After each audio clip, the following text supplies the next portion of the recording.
Teresa, please tell us, why is Posidonia so important? Why is it a key species? Well, when we think on a terrestrial system, we always think on a forest. No? The forest with all the trees, with all the structure, etc., being the main place where all the life happens. No? We have all the animals living in a system in the forest. It structures, it protects, etc. In the sea, the equivalent of forest is Posidonia.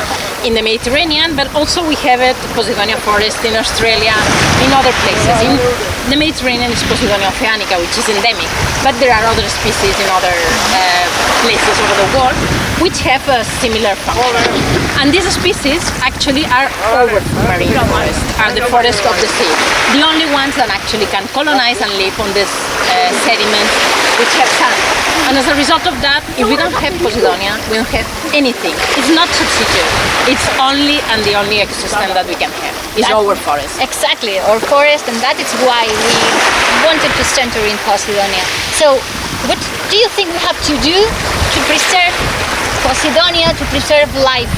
What as a research, what do you have to do? Most problems with the seagrasses in general and with Posidonia in specific are related to either nutrients, so reduce the quantity of nutrients, which in some countries already they are doing. So for instance here in Spain we are finding an increase in the nutrient content and in other regions, but that is one of the first steps because plants being in the sea, they are dependent on light, and nutrients is one of the main problems they have, no?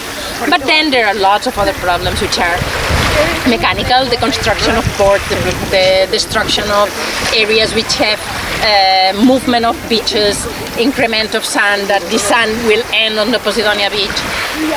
But then also when we are anchoring, often when we anchor we don't think that there is a seagrass, there is a forest. We would not think about throwing a big anchor in the middle of the forest, but we do it on the sea because we don't see it. And that's the problem. When you don't see the ecosystem, you don't know what you're doing. And you don't matter. Yeah. And that's one of the problems. But then of course we have the climate change, and that is affecting Posidonia Oceanica as much as it's affecting almost every single ecosystem here. So if we need to preserve and if we want to change something, so we have to change first ourselves as citizens, as governments, as companies. We have to make a change. Well, I think first is recognizing that we have a forest, and that's the first step. Knowing that we have forests that have to be preserved is an important thing that as a citizen we need to know, because if we don't know that it exists, it's very easy to destroy. When we don't know that something is there, nobody will care about it. And as an example, here we had a seagrass Posidonia ecosystem, which was very nice.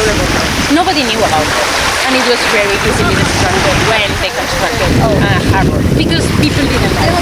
And that is somehow what is the most critical aspect, to know that it exists in order to be able to defend it. Then this is the reason why we exist. Just discover Posidonia, discover it, and I am sure that the results will be the best, will be safe. Okay. Thank you very much. Discover Posidonia, please, and see you next time. Thank you, Teresa. Thank you with you. Thank you so much.